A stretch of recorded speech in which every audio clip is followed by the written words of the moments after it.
Now let's talk about au pairing. What is au pairing? The minimum allowance is $199. Some families are very generous and they will give you more than that. Close to 9,000 rand a month. If we're looking at, $99 a week. But if I am to get into an accident, it does cover for hospital. Like some families have ridiculous schedules and then they might make their au pairs work overtime or might ask them to do stuff that aren't stipulated in the contract. Like, oh, you need to exploit. Like there's just so many nuances to this, unfortunately. That's why I'm like, if you find a really good family, it does make your experience so amazing. Hello colleagues, welcome back to Career and Corporate Hub. Khodani. If you are new here, we are running season 3 of Career and Corporate Hub, where we are interviewing professionals that are working outside of their home country. Actually, that was the idea when we started, but now we are still continue with professionals that are making waves in their career. And so today we've got somebody that is working outside of her home country. She's from South Africa and is exploring au pairing. When I saw her on social media, I thought we need to bring her here because, looking at South Africa's unemployment rate is just on another level. And if you could get an opportunity to work abroad as an au pair with your matric certificate when you are struggling to find a job, or rather when you can't afford to go to university, why not try it? So let's explore her journey. Muditime, I am so excited to get into this conversation with you. I mean, we're talking about au pairing. Yeah. Not so many people are so brave to do what you're doing right now. So I would like to start with just welcoming you. Yeah. Welcome to Career and Corporate Hub. Thank you so much for having me. How are you? I'm good. How are you? How are you feeling? I'm good. I feel good. Summer's coming to an end, which does suck, but I'm like, you know what? It's fine. Yeah. Yeah, I think last week Thursday in China, autumn started. It was like falling. I haven't noticed that, but yeah, I think we'll see that soon. But it was just interesting, like to get like a date and a day of when autumn starts. Yeah, because you usually see with the leaves falling, but not necessarily looking at the date. Yeah. I feel like also in South Africa, like back at home, everybody's always like, "Who tamo bata man?" That's no, it's actually Exactly. when it's starting to come summer, like yo, mabayan shisera man, like afisa, and then like it just starts to take away the blankets slowly but surely, one piece at a time of clothing until on a random day, spring day is when it's on. Spring day is when it's on. Yes, it's spring day, especially in South Africa. But the other seasons, when they start, no, only spring day because we do water splashing. Oh my God, what a time. Look at us reminiscing, I don't know if I should say, like when you live abroad, this is really some of the stuff that you miss about home. Yeah. So welcome. So I would like to start with just knowing what your name means, Moditi. Like it's my first time hearing your name, so that's why I'm asking. Funny enough, growing up, I did not know what my name meant. But then I remember when I was in grade 5, we had even beyond that, I am actually named after my mom's mother. Basically, I'm named after my grandmother. And the very interesting thing is that my cousin is also named after my grandmother. So there's 3 of us that are Muditimes, which is so interesting. But then none of us knew what my name meant. And then for a task when I was in grade 5, we were told that you have to do a family tree and you need to find out what your name meant. And something that also struck out to me is like when I'd ask my friends, like, yeah, my name means joy, my name means answered prayers. And I'm like, but they're like, what does your name mean? I'm like, I also don't know. But thank goodness because of this project that we had for the family tree, like you had to go in deeper, like you needed to, like even other people's names in your family, you also had to find out what their names meant, why they were named this or whatever. So then when I'd ask my granny, like, what does my name mean? She's like, I don't even know what my own name means. And then she had to do research because obviously, unfortunately, her parents are no longer. um, she had to do a lot of research, and then she was able to find out that all our names mean somebody who's grateful. And it made a lot of Oh, sense also growing up, because people always say, oh my word, you're such a grateful child. And I'm like, thank you. But I thought that it's a thing because, also, for example, like I feel like as Black people were very grateful in general about everything. So then now it made sense when when I found out what my name meant, that, oh, somebody who's grateful. I was like, oh, it all makes sense now. Yeah. I'm also interested to know, when they say you must be grateful, sometimes it also feels like you must not have bigger goals. You must be Yeah. grateful with what you have. How do Yeah. you resonate like with your name, meaning that you must be grateful? I feel like, sure, now as I'm starting to think, I'm thinking about like the current season that I'm also in my life. Being Mm. grateful for, I don't even want to cry, but like being grateful for the things that are happening, and also being grateful for the opportunities that I want that aren't going my way, because I'm grateful for like the opportunity to be able to try, for example, and even though it does not work, I'm grateful for the fact that God has given me that opportunity to cry, not cry, but try, but then also grateful also at the fact that a bigger opportunity will be coming. So that's what I'm like in this current season of my life. I'm like, I'm grateful for trying. I'm grateful even for the opportunities that didn't work out. That is God's protecting me. That is God's timing. I don't understand why, but just being grateful for the fact that He has something bigger and better planned for me. Yes, I am human. Some days are better than others. So I'm like, but I want this. But it's like, be grateful for the fact that this thing is not working out right now, because my plans and my timing, His are always better. That is very Yeah. true. That is very true. So, Yeah. where are you from? Where are I you? I am from Pretoria, born in Pretoria, and then I moved to Palabora when I was like, no, my mom lived there at the time, but I had to be born in Pretoria, and then I moved out of Palabora when I was like 2, almost 3, and then I lived my whole life in Pretoria. Went to school in Pretoria, kindergarten, primary, high school, and then I moved out of Pretoria. Then I moved to Joburg, and then I moved to the United States to pursue the cultural exchange of becoming an au pair. Yeah. And then, Yeah. yeah. So before you get to like doing now being in this cultural exchange, um, after matric, what did you do? After I matric, want to, yeah. sure. So before even going into matric, one thing about my mom, she's a very open-minded person. Absolutely love and adore her for that. So I remember during matric, my mom was like, okay, these are your options. You can um what do you call this? You can apply for university and go to university. That's absolutely fine and dandy with me.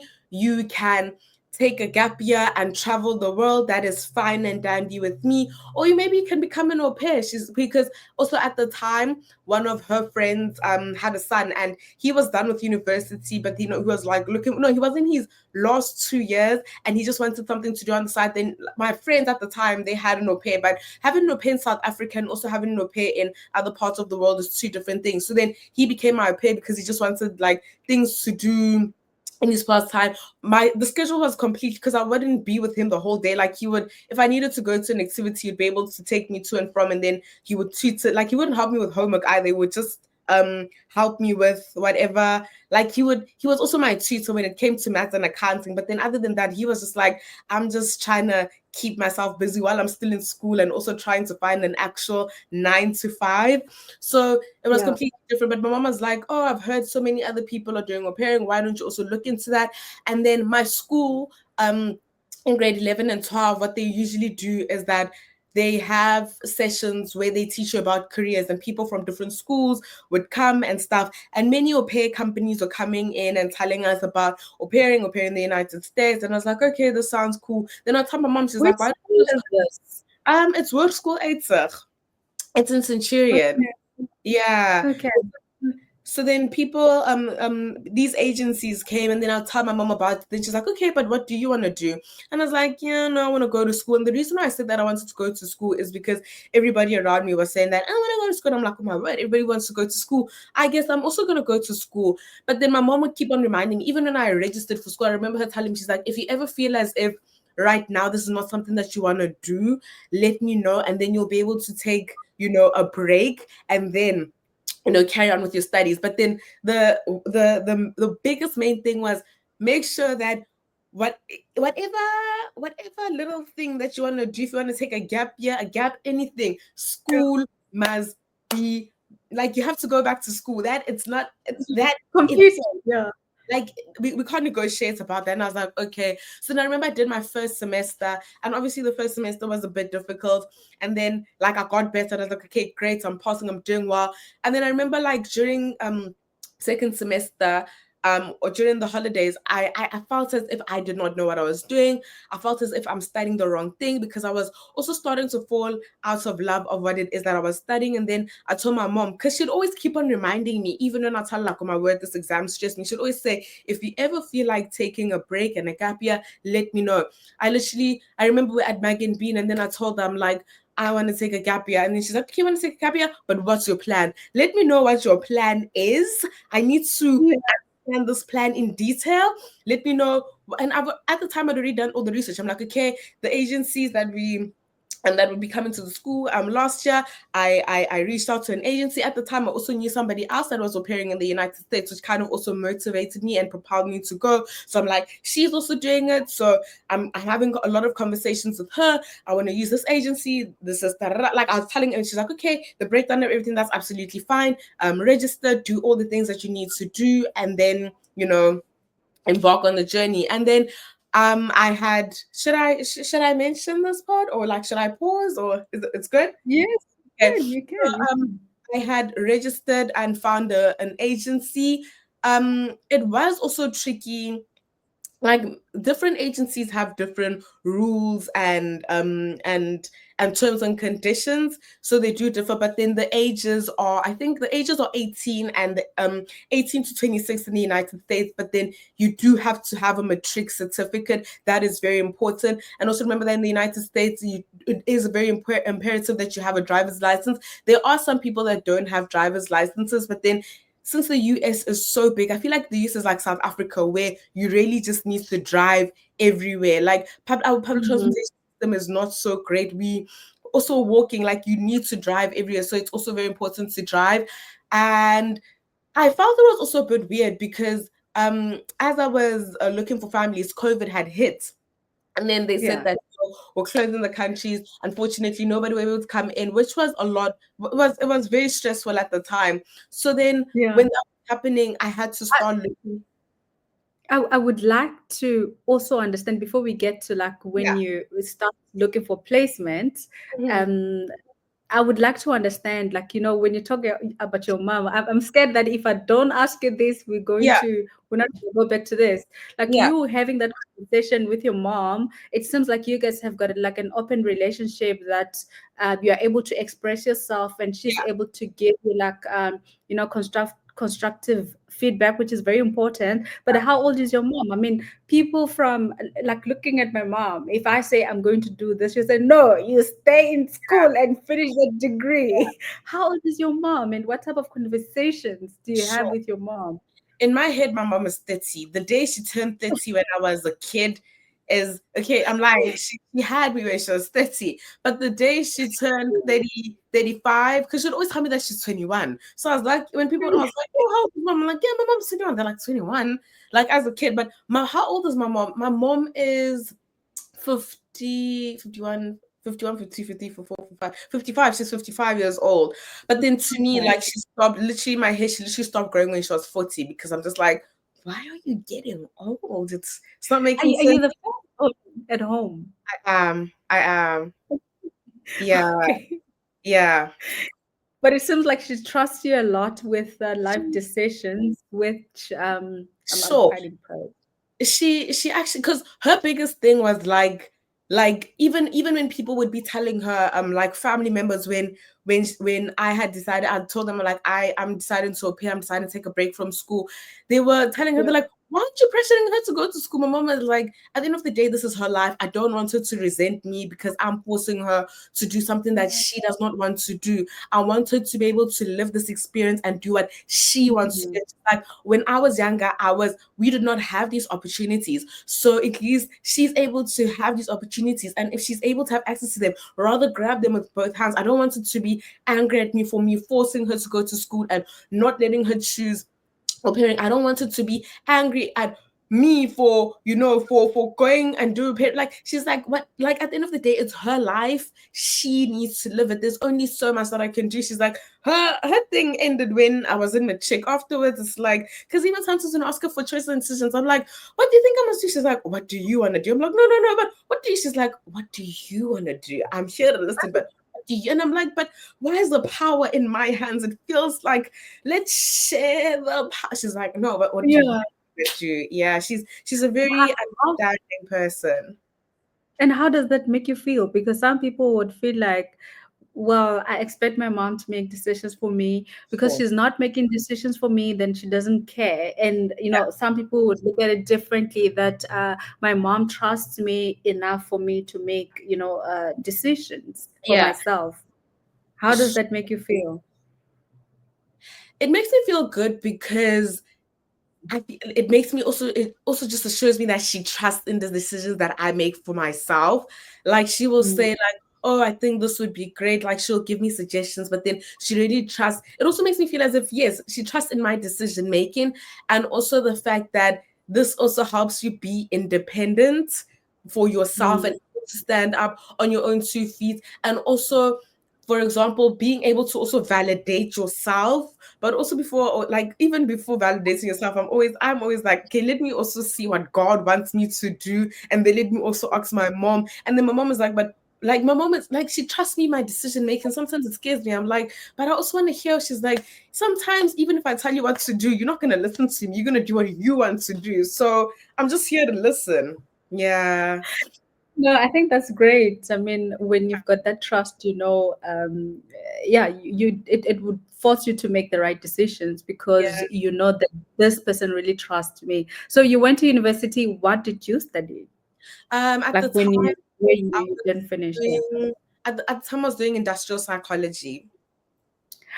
That is my favorite course. Oh my God, that's my favorite career right now. Yeah.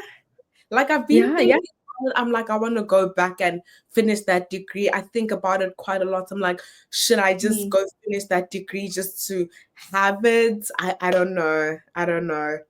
It's a good degree. I mean, you can use it in different areas. You can Yeah. also have your own practice with it. Yeah. So it's something that I'm actually trying to explore, like to really study it. But yeah, a story for another day. So now let's talk about au pairing. What is au pairing? You explained the agency placements, but I would also like to understand, like also for my audience who don't understand what au pairing is, what Yeah. is it?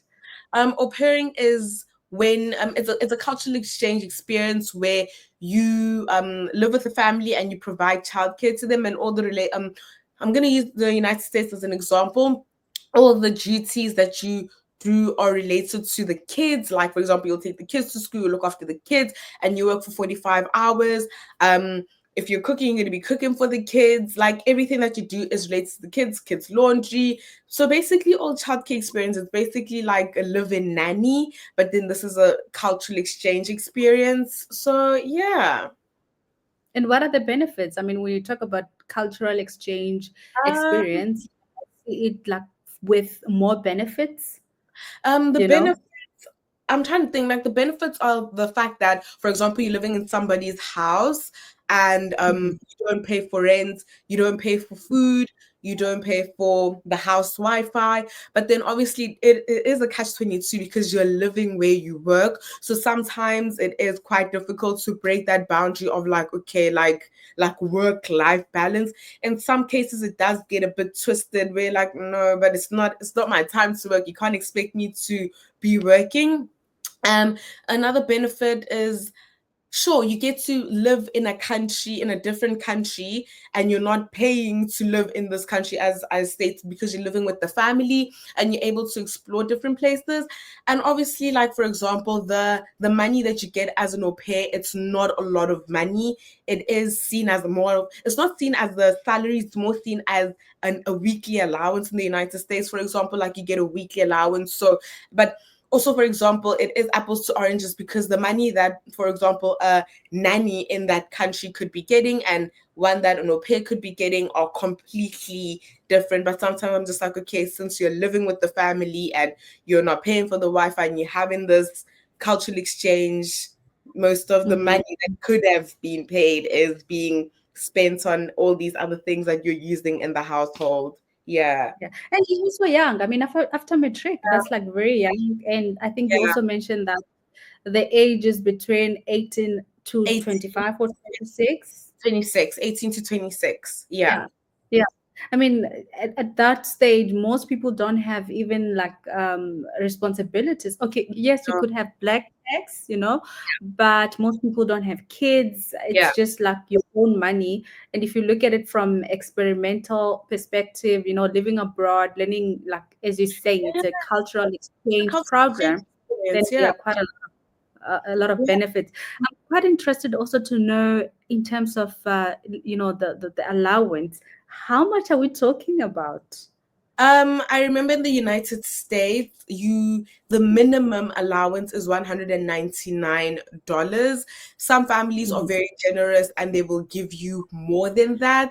But then also it does mhm, kind of suck, because at the end of the year you have to pay tax for the 199 that you get. And obviously when you're in South Africa, it does sound like a lot of money. Like 199, I don't know what the rand is to the dollar, but mhm, I'm gonna use 20 as an example. I think because 20 is I could be wrong. This is all alleged numbers. It's all made up numbers. But if I use 20 for 200, it's gonna be mhm. 4,000 rand.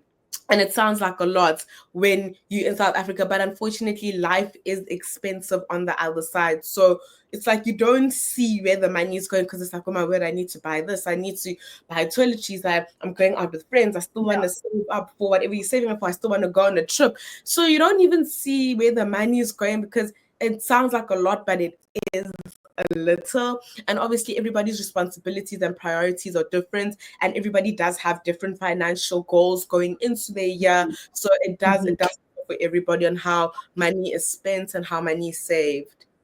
Yeah. So basically, we're looking at close to 9,000 rand a month. If we're looking at $99 a week, it's One around that. 199. Whoa, 199. it's over 10 grand a month. Like 10,000 rand. 18 in rands, but then obviously, like as I stated, it is very less. And also, for example, for the amount of hours and how strenuous and Mm. tedious, like especially working with kids, because I feel like sometimes people do tend to think that, oh, you work with kids, it must be easy. It does get very, it does take, it's a great job. If you love working with kids, then I genuinely feel like this is such an amazing experience to do, because for example, in my, like for me, I have been an older sister figure to these little kids, and also it's been so much fun in the sense that you're able to relate to these kids, because you're not too old but you're also not too young. You still understand what's hippie and cool for these kids, and like you understand what's going on, but then it does get mentally strenuous. You do get, because that's why I'm like, these are the things that people don't talk about in working with childcare. Like you get tired, great experience if you love working with kids. If you don't love working with kids, then I do not recommend that you do it, because you're gonna have a horrible time. Oh my gosh. And I mean, when you talk about 45 hours, I look at my hours currently. Yeah. I work 40 hours a week. How is that distributed as 45 hours? Are we working Monday to Saturday, or how does Um, it work? the max hours that a family can make one work is 45 hours. Some families will make their au pair work, for example, from 8 in the morning until 5, Monday to Friday. And then I remember in my situation, I would only be working in the morning for an hour. So it's basically an hour like school, like breakfast, school drop off, and then Preparations. preparation. And then in the afternoon, start working again at 2 o'clock. Now it's 2, 3, 4, 5, 6. Then it's 6. So I was only working 6 hours in the day, Monday to Friday. And then on some days, on some weekends, if they needed me, then I'd also be working on the weekends. Because remember that I have not completed my hours. Some weekends, some Mhm. weeks, like, okay, we don't need you on the weekend. That's absolutely fine. So you basically keep those, it's your time, but then everything. And also with this, like, families can't carry over the hours. They can't say, oh, since last week you didn't work 10 hours, we're going to add it into this. No, it's basically a fresh start, brand new start, clean state. Mhm. Yeah. So that's what, like, Mhm. the difference from Yeah. family to family, and how the scheduling of the family is, which is also very important when one interviews with family, asking them about their scheduling, and also you having conversations with yourself if you are going to be okay with the type of schedule that the family has, how you feel about it. There's many questions that you really need to deep dive and ask yourself when you're talking to families.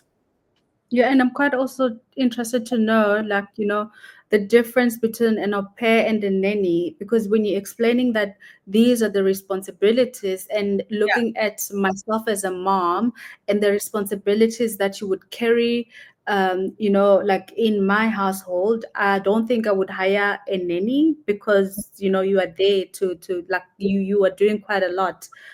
So have you ever worked like for a home with a nanny and then you were au pairing, or is it always like you as just one person and you expected to do all the house chores? How, how, Um, how does it?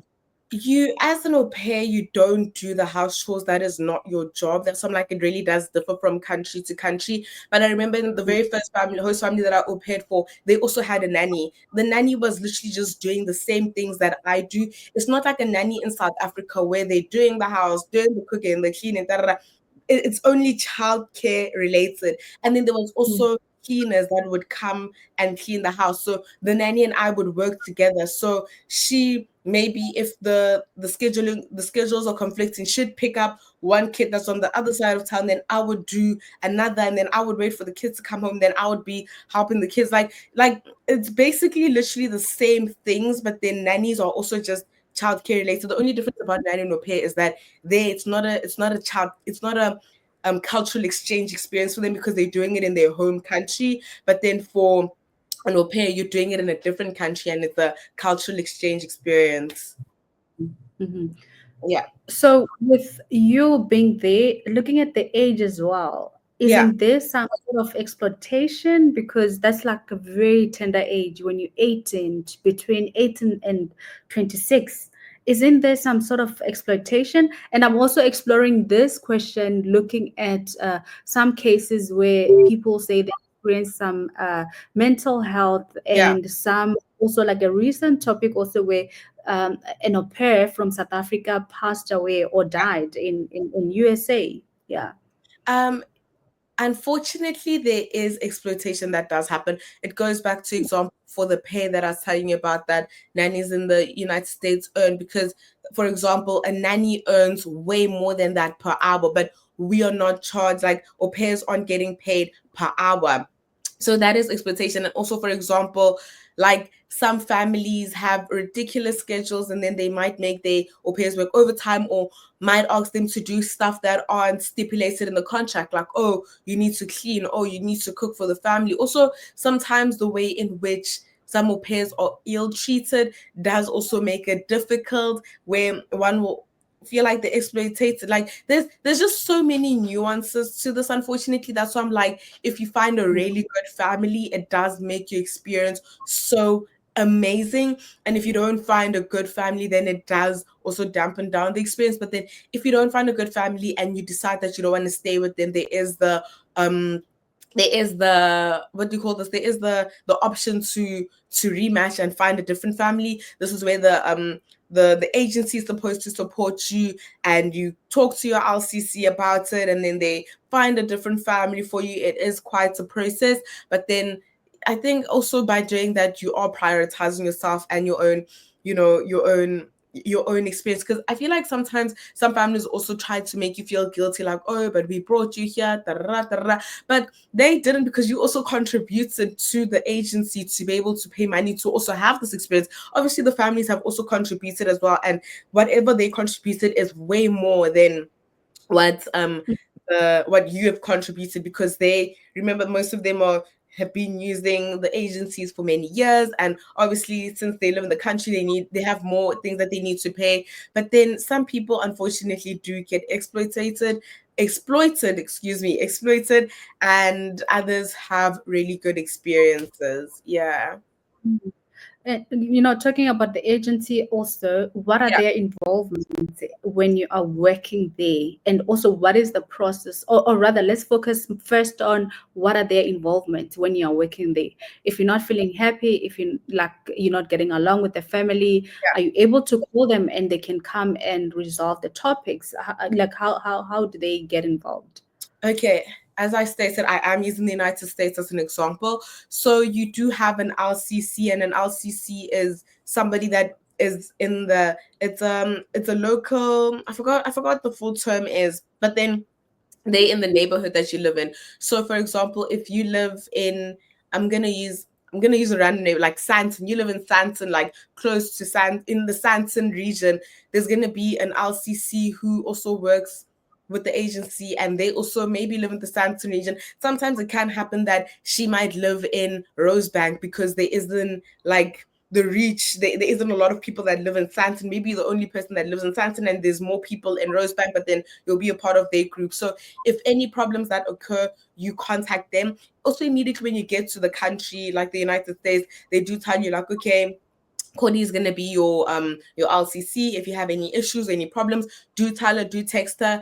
You do have monthly meetings that you're able to attend, where you guys are all able to discuss problems. If you ever have an issue, you are able to contact them and let them know that, hey, I'm having a problem with my host family. I don't know how to communicate this. Can you please assist me? Depending on how the situation is, she could obviously advise and say, I suggest that maybe you say this and this to them. Or if you like, depending on how hectic the situation is, she could also come to the house and also have a meeting where all of you guys all sit together and try to resolve the problem. If it does unfortunately happen where nobody's able to reach an agreement, then that's when everything else happens. Like, okay, since you guys want to part ways and rematch, now we're going to go to the agency and start the process from there. Yeah. But So then, the LCC and the agency are not the same company. no, Like, what is? she works for the company. Remember that it's like it's a big, remember that the agencies are very big, so they need people on the ground. So basically, the LCC are the ones that are on the ground. And then once you guys are able to see that you're not able to reach an agreement, then she will contact the people at the office, and then you also contact the people at the office. Then you start having a conversation with the people at the office. Something that also, for in my perspective, and I also did mention this to the agency, which I do not understand, is when you're going into rematch, and this also happens when you are, for example, deciding to exchange to, in, because you, if depending on how long you stay, you're able to change into a different family. And that's like that. Families have the option to write a reference letter about you, but you as an au pair don't have the opportunity to write a reference letter about them. And I'm like, it's like the powers in, because you can't decide what they're going to say on their reference letter. They can say basically anything. They talk about the experience. Some of them depend. That's, I'm like, some might say really horrible things like, oh, did not like. And also the another thing with the reference letter, you can't see it. Only the families that the next families are able to see what the ex family said about you. So you basically going into this very blindly, which does suck. Mhm. Yeah, Yeah. but I'm sure if somebody is recommending you, they wouldn't write nasty things that the agents would be able to place you. Uh, Um, I'm just like thinking. it's not called a reference letter, but then they have to write this letter for the next family. Ah, It's not called a reference. okay. It can be like, because they're being honest. Like, some of them, that's I'm like, some of them also lie in their letters, and they might say like, remember that some of them also might be quite bitter and not good people, because not everybody is a good person as you are, and they try to jeopardize things for you so that you struggle to find maybe a next family. Then they might say the most horrible things about you because they're trying to, because they, you know, sometimes when people are sour, you can't control what it is that they say about you. Mm. Yeah. So now looking at it being an exchange program, Yeah. you going there, I'm still going back to the age because for me, 18 to 26, that's like a very Yeah. tender age. Yeah. What type of training do you get, like before you even get into the job? Do they prepare you, like in terms of like the responsibilities, how to, execute some Yeah. responsibilities as well? Do they prepare you, the agencies? Before you even able to um excuse me, get your profile online with the agencies, you need to have, what you call this, you need to have childcare experience.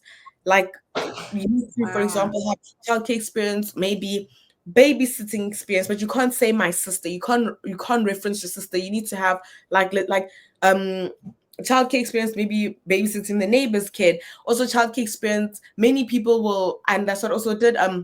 Going to get childcare experience and working in a kindergarten. That is also deemed as childcare experience. Some like working in kindergarten as a teacher, as an assistant teacher. So they really trust that you do have childcare experience.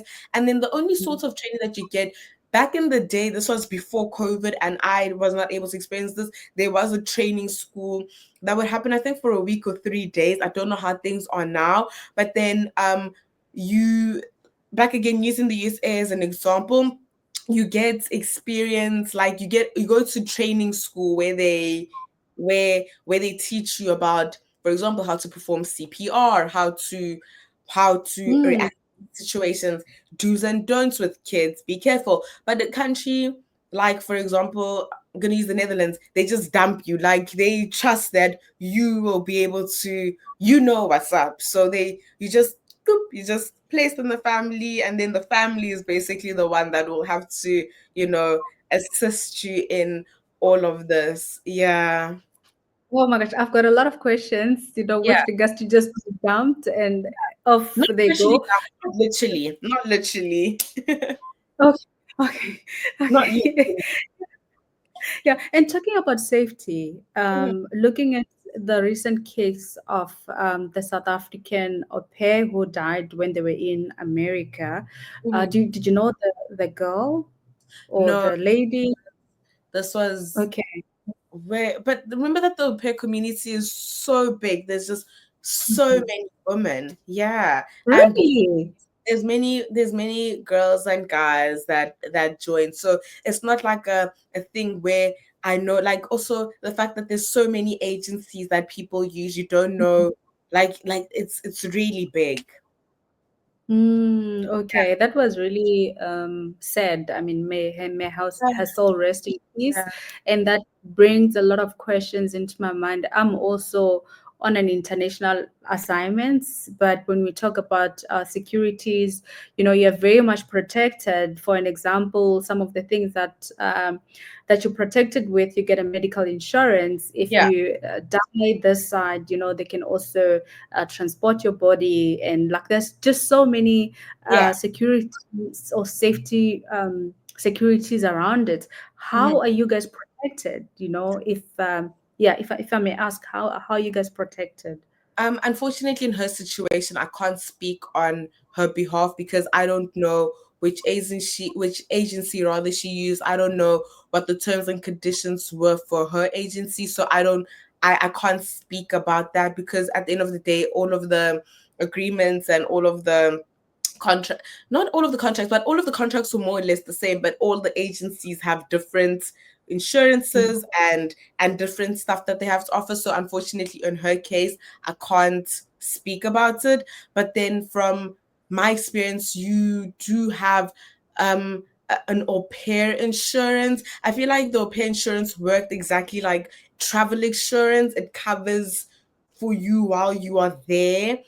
Like, it covers, I don't even know what it covers for, because I feel like medical aid or insurance in South Africa is completely different. Or like I feel like in South Africa it's all inclusive. It's like dentist, physio, therapist, like everything. But in the United States, I was very reluctant on going to the doctor, for example, because people always say, "Oh, you still need to pay out of pocket." So I would avoid these things. But then mine, trying to remember, mine covered for accidents as far as I can remember, and it did cover for if anything is to happen. But I didn't like that's why I'm like everything is very vivid. I don't remember exactly what it had said, but these are the things that I can remember at the top of my head. But like if I was to get into an accident, then they'd be able to cover for me, and I'd be able to go to the hospital and stuff. And there was like I don't know how claims work as well. So that is also I'm like, I don't know.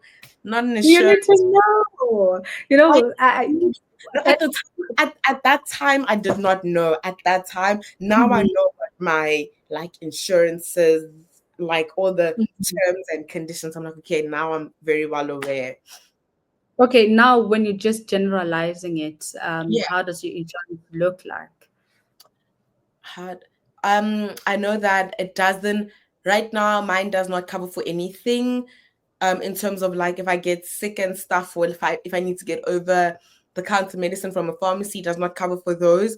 It does cover if I am to get into an accident. It does cover for hospital, but then there is what do we call that thing that the amount that you need to pay, the out of pocket. Access. Yes, I need to pay for the access, but then it does cover for some other things as well. So it covers for my access. It covers if anything unfortunate is to happen to me. It covers for flights if anything for immediate family does happen, then I'm able to fly back home. So those are the things. What else does it cover? Thing is, I'm just thinking about all the things that it doesn't cover, because I was having this conversation with my mom yesterday. I'm like, these things are stressing me and it's not covering for these things. So I'm thinking about all the things that it doesn't cover. So I can't the things that it does, I'm like, they're very blurry. But then it does cover for if like any hectic thing is to happen to me.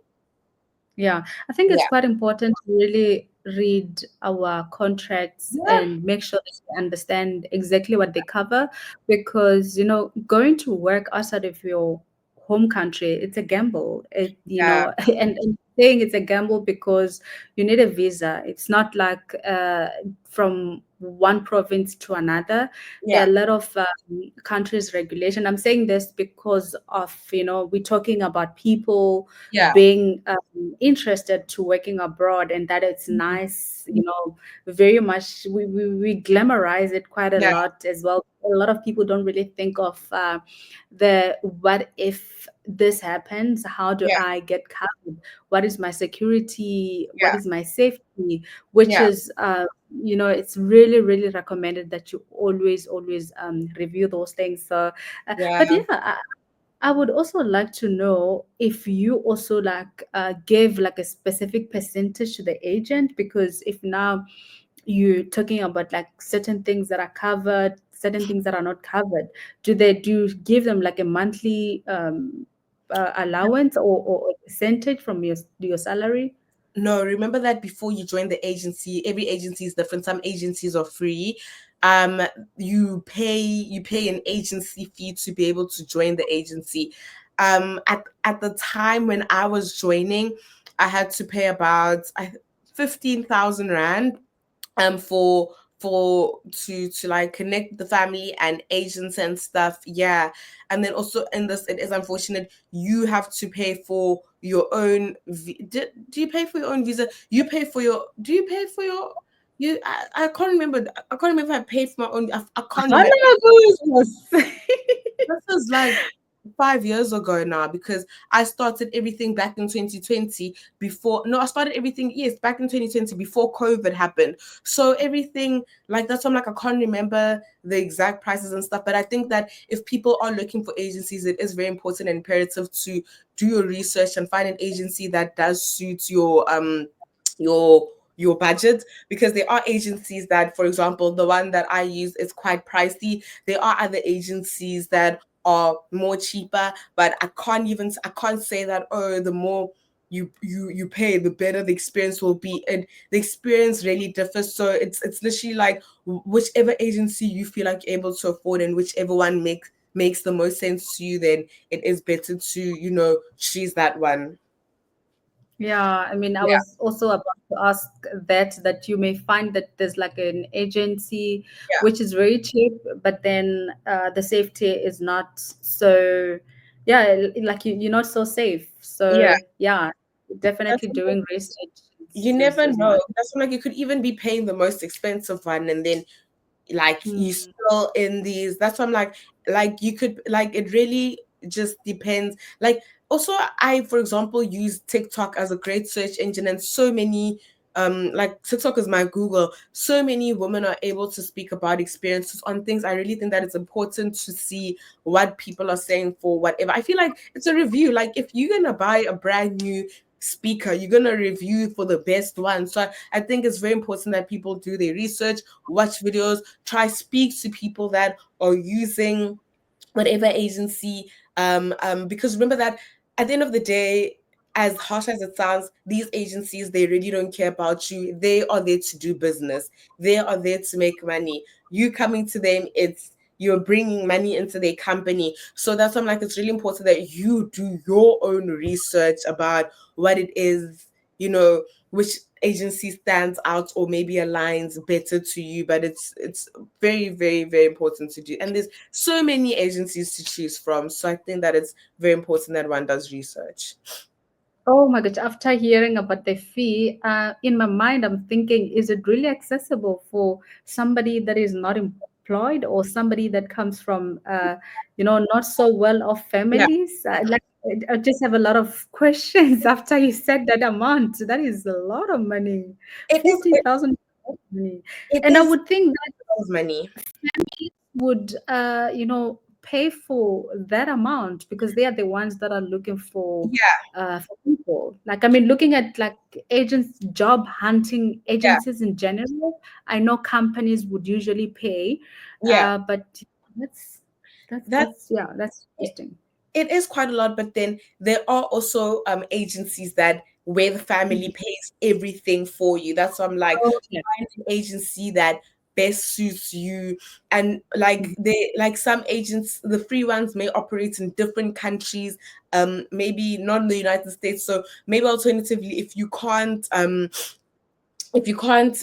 US is expensive, then explore the agencies where that are free. But one thing I'll always say is that always be covered by an agency. Don't just go into this thing where I find, because there are many Facebook groups where people are looking for pairs. Don't ever go on Facebook and clickety clack and say somebody's looking for a pay, then say I'm the one. Like, always be insured by an agency, so that if anything is to happen, you are protected. If anything is to happen to you in the home with the kids, you are protected. Because if you're going to do it on your own in a different country without, like, now it's like these people, they own you, you're not protected by anything. So I'm always like, whatever you do, please just get an agency. It doesn't matter if you paid the 20,000, if you have the free agency, but make sure that you have an agency that is able to protect you.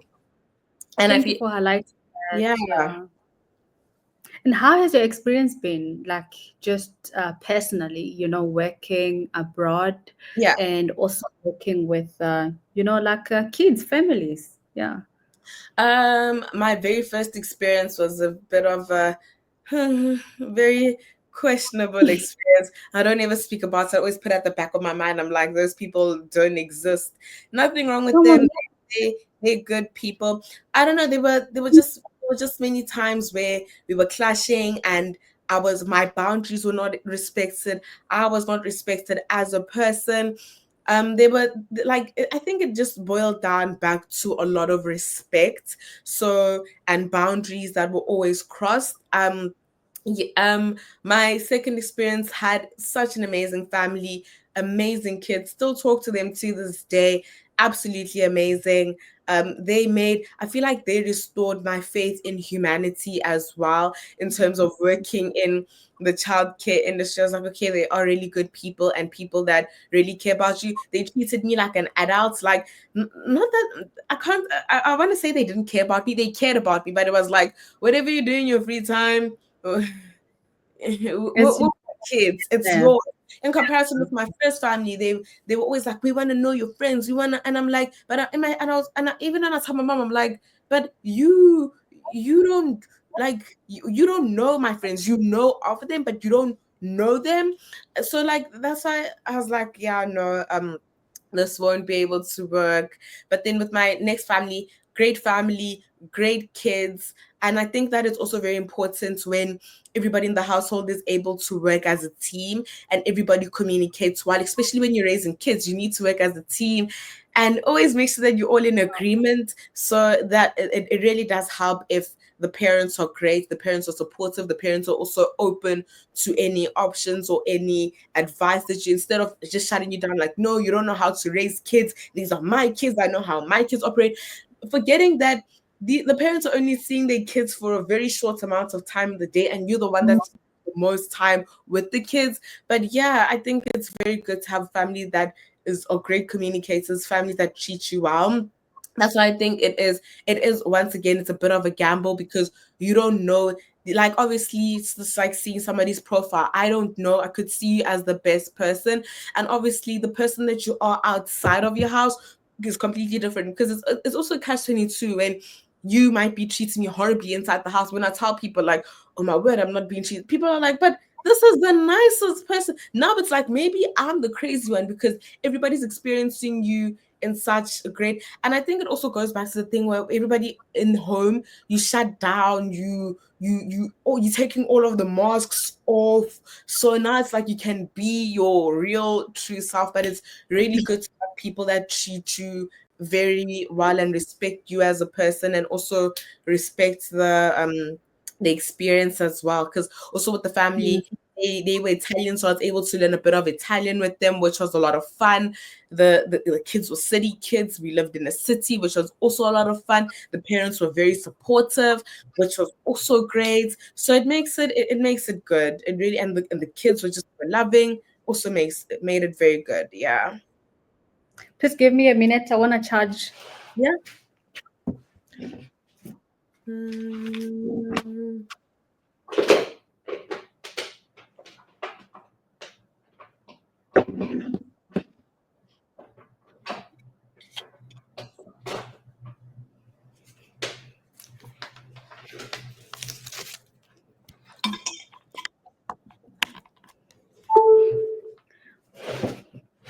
So thank you for sharing that.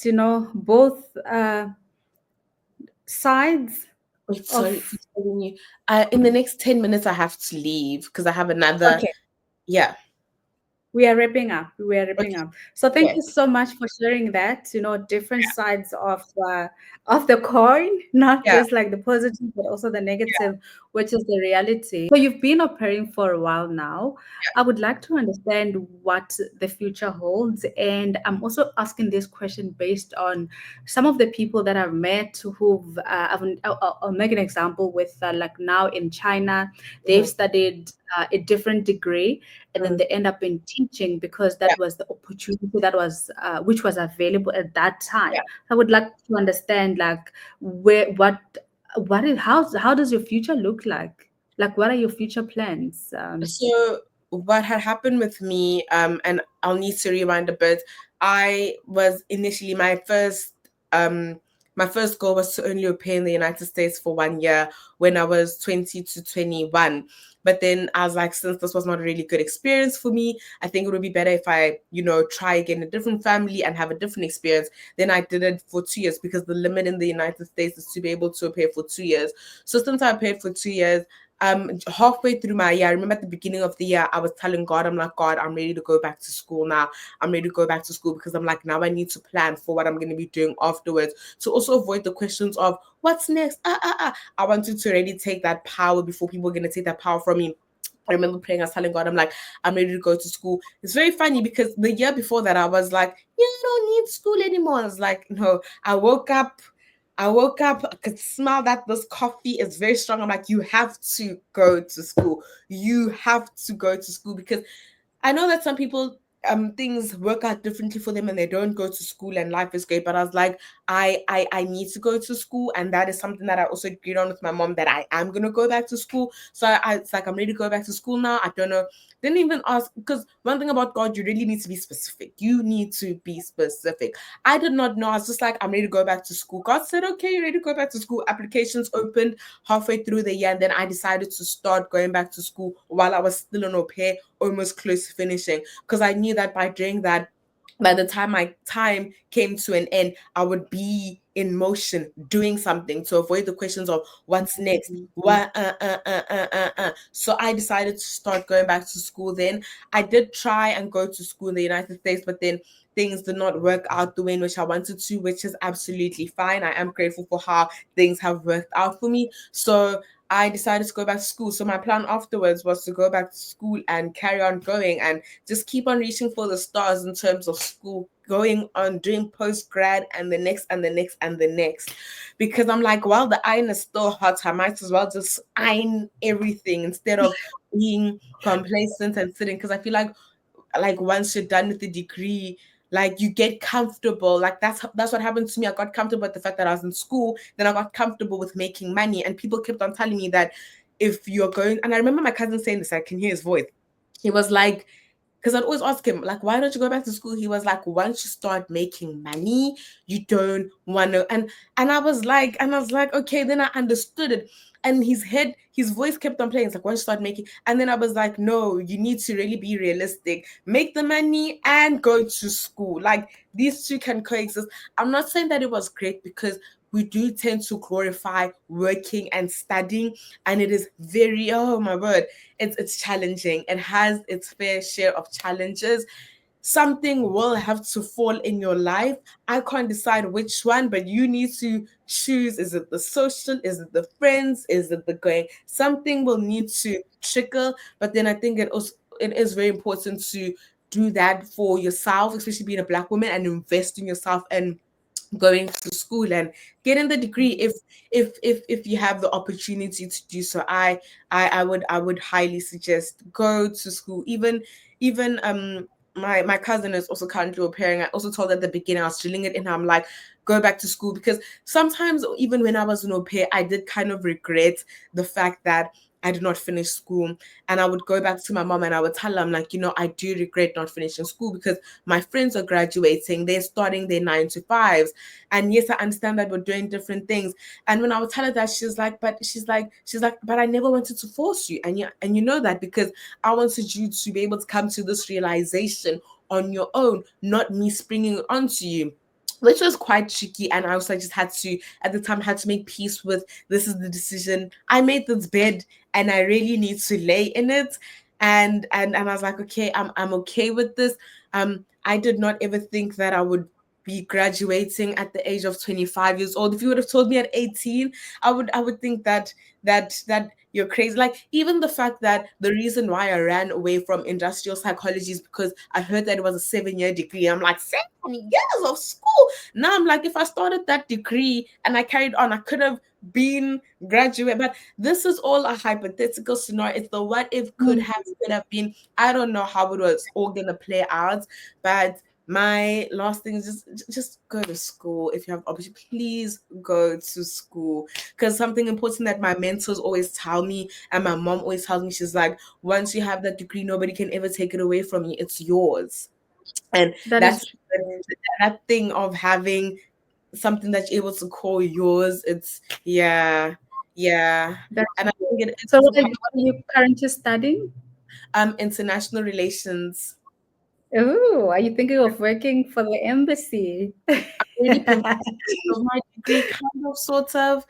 Because in between my degree, because I did come to realize that my degree very early on, that my degree is a academic degree, and to be able to work for the embassies or to be able to be a diplomat, you need to have a master's, you need to do postgrad. So in between my degree, I was like, I'm not gonna be complacent and just sit with my degree. I'm gonna do a lot of short courses, and I was doing marketing short courses digital marketing, in e-commerce, social media, AI, learning how to code, web development. So I'm like, at least I have, you know, keep on learning things outside of my degree so that I'm able to also diversify myself. Because I also did come to realize that many people aren't doing the job that they studied for. And I'm like, I'd rather prepare myself now than once I'm done studying. And then they're like, but then you can only do this much.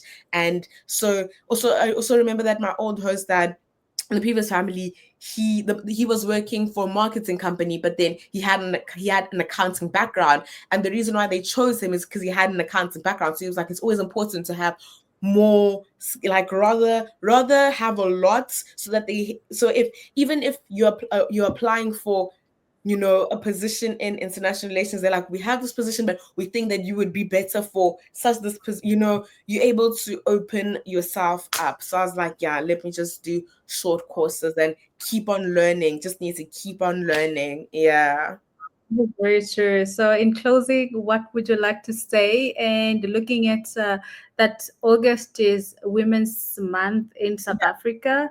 So, do you have any words for, females, ladies, women that are not feeling so confident about Yeah. themselves, but they would like to make that career bold move, yet they are not confident? What would you like to say to them? The biggest thing that I'd like to say is, remember that there's so many people around you that are inspired by you and what it is that you're doing.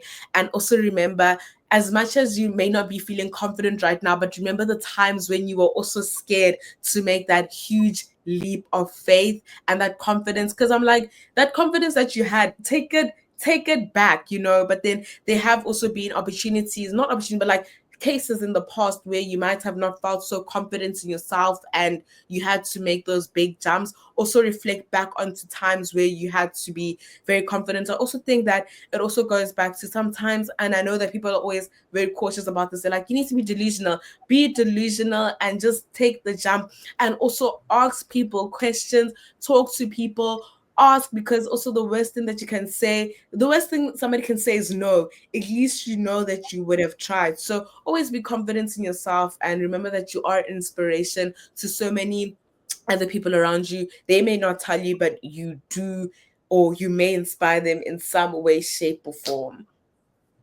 Oh, that's great. And from me, looking at, or rather, just uh, like what you said about seeing your peers graduating, and now you at 25, you never thought that that's where you'd be Yeah. graduating. I would, look at my career right now. Last year, Hmm. probably June, I was trying to climb the corporate ladder, Yeah. striving for the best, and Hmm. this opportunity came, and it completely changed my career trajectory.